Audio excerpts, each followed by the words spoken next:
ከኢትዮጵያ ጋር እየተካሰሱ ያሉት የኤርትራው ፕሬዝዳንት ኢሳያስ አፈወርቂ በዙሪያቸው ካሉ ሀገራት ያላቸውን ግንኙነት በማጠናከር በሁለት ወራት ውስጥ ሶስተኛዋ ይፋዊ ጉብኝት በሳውዲ አረቢያ ለማድረግ ራዕይ ገብተዋል። የፕሬዝዳንት ኢሳያስ የሳውዲ ጉዞ ከተለመደው የሁለትዮሽ የጋራ ጉዳዮች ባሻገር በውስጡ ምን እንደያዘ ባይጠቀስም ለኤርትራና ለኢትዮጵያ ወዳጅ የሆነችው ሳውዲ አረቢያ በተፈጠረው ውጥረት ዙሪያ ተጽዕኖ ሊኖረው ይችላል ተብሏል። በአውሮፓውያኑ 2018 በኢሳያስና አብይ መካከል በሳውዲ አማካኝነት የተፈረመውን ስምምነት የሚያስታውሱት የአፍሪካ ቀንድ ጉዳዮች ተንታኝ አብድራህማን ሰይድ ከፕሬዝዳንት ኢሳያስ ጉብኝት ጋር ሳውዲ የተበላሸውን የኢትዮጵያና የኤርትራ ግንኙነት ለማሻሻል ከዚህ በፊት የተፈረመውን ግንኙነት የሚያንሰራራበት ዕድል የሚኖር ከሆነ ሊመለከቱ ይችላሉ ብሏል።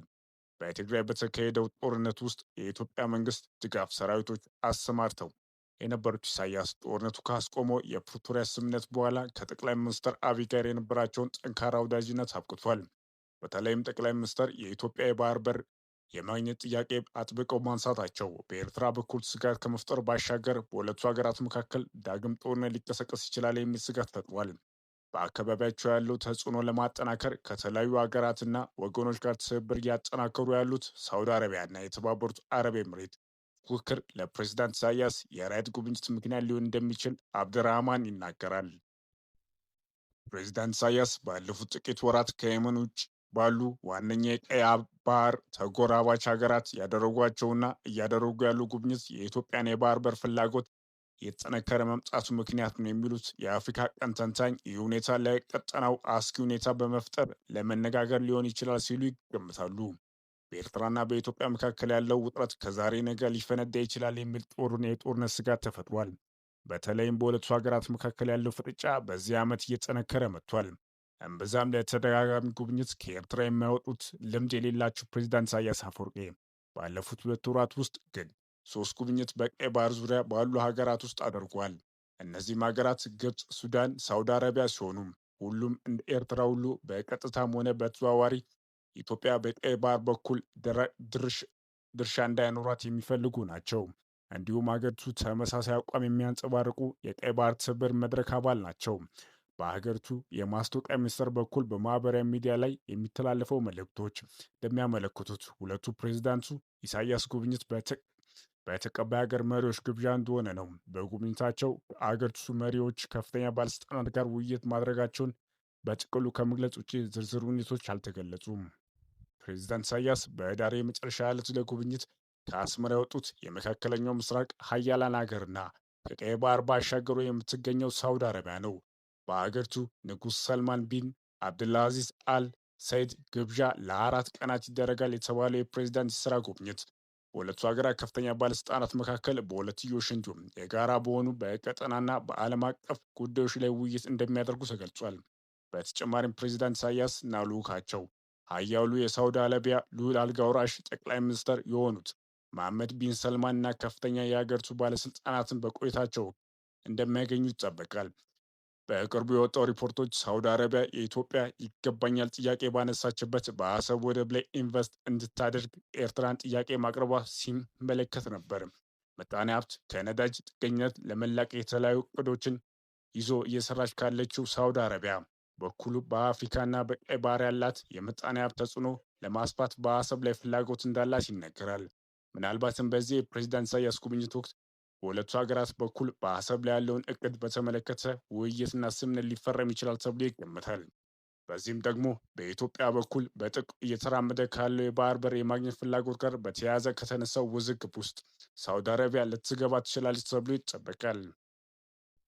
ፕሬዚዳንት ኢሳያስ በህዳር 20 2018 ዓመት ለጉብኝት ያቀኑት 3 ዓመት ሊሞላው በተቃረበው የእርስ በራስ ጦርነት ውስጥ ወደምትገኘው ሱዳን ነበር። ግብዣው መጣ የተባለው ከሱዳን ጦር ኃይሎች አዛዥ ጀነራል አብዱል ፈታህ አልቡርሃን ነው። በጀነራል አህመድ ዳጋሎ ከሚመራው ፈጥኖ ደራሽ ኃይል ጋር እየተፋለሙ ያሉት ጀነራል አልቡርሃን ኢሳያስን የተቀበሉት ጥቂት ሸሽቶ መቀመጫቸውን ባደረጉበት የወደብ ከተማ ፖርት ሱዳን ውስጥ ነበር። ጀነራሉ በህዳሴ ግድብ ምክንያት ከግብፅ ጋር ወገነው ኢትዮጵያን የሚቃወሙ ሲሆኑ እየተካሄደ ባለው የእርስ በራስ ጦርነት ውስጥ ፈጥኖ ደራሽ ኃይሉን ትደግፋለች ከምትባለው የተባበሩት አረብ ኤሚሬት ጋር ኢትዮጵያ ባላት ወዳጅነት ምክንያት ደስተኛ አይደለችም። ከሱዳን መሪዎች ጋር የቆየ ወዳጅነት ያላት ኤርትራ ለጦር ሰራዊት ግልጽ ድጋፍ አላት። በጥቅምት ወር የተደረገው የፕሬዝዳንት ኢሳያስ ጉብኝት የጀነራል አልቡርሃን ኃይሎች ወሳኝ በሆነው የምዕራብ ሱዳን ግንባር አልፈሽር ውስጥ ሽንፈት በገጠማቸው ወቅት ነበረ። ፕሬዝዳንት ኢሳያስና ልዑካቸው በፈጥኖ ደራሽ ኃይሉ በተደጋጋሚ የድሮን ጥቃት ወደ ተመታችበት ፖርት ሱዳን ያቀኑት በመኪና ተጉዞ እንደነበር ተገልጿል። በዚህም ጉብኝት ወቅት በሁለቱ ወገኖች በኩል የጋራ ጉዳዮች ላይ ምክክር ማድረጉን ከመናገር ውጭ ዝርዝር መረጃ አልወጣም። ነገር ግን በተለይም የሱዳን አካባቢዎች ኃይል እያጠናከረ ይዞታውን እያሰፋ ያለው የአህመድ ዳጋሎ ፈጥኖ ደራሽ ኃይል ግስጋሴ ዋነኛ አጀንዳ እንደነበር የሚታመን ሲሆን ሌሎች የቀጠናው ጉዳዮች በአጀንዳ ውስጥ መኖራቸው አይቀሬ ነው። ከግብፅ፣ ከኤርትራ፣ ከሱዳንና ሳውዲ አረቢያ ጋር መልካም ግንኙነት በሌላት የተባበሩት አረብ ኤሚሬት ይደገፋል የሚባለው ፈጥኖ ደራሽ ኃይሉ በአገሪቱ በስጋት የሚታይ ነው። ኤሚሬትስ በሱዳን ጦርነት ውስጥ ሚና እንዳላት ከማስተባበል በተጨማሪ ለማሸማገል ትሞክራለች።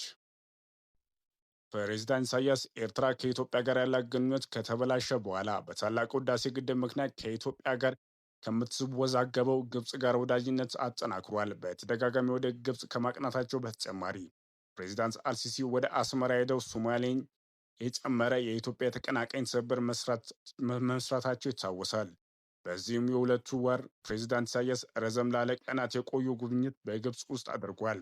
ጥቅምት 22 2018 ዓ.ም የተጀመረው ጉብኝት ለ5 ቀናት የቆየ ሲሆን የውጭ ጉዳይ ሚኒስትራቸው አስከትለው ነበር የተጓዙት።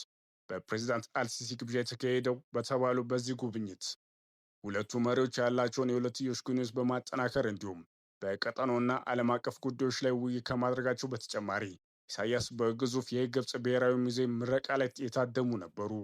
በጉብኝቱ ማብቂያ ላይ ከፕሬዝዳንት አልሲሲ ጽህፈት ቤት የወጣው መግለጫ ደግሞ በሁለቱ ፕሬዝዳንት ውይይት ወቅት ግብፅ የኤርትራ ሉዓላዊና የግዛት እንቅስቃሴ ውስጥ የእስራኤል ከተቃራኒ ኃይል ጎን የመሰለፍ ዕድል በዛው ልክ ያሰፋል እንደማለት ነው።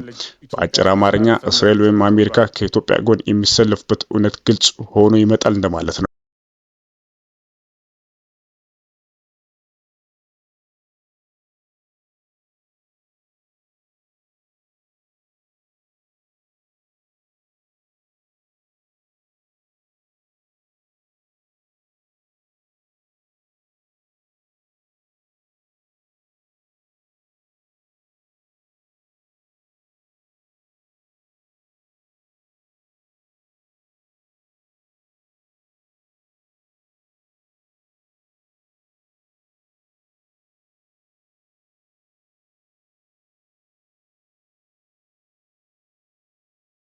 Enemies. What is the way out?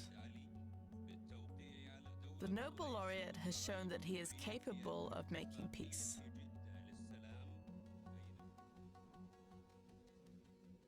So, a lot depends on Abiy and Eritrean leader Afwerki. Whatever happens, Abiy will probably not be in line for another Nobel.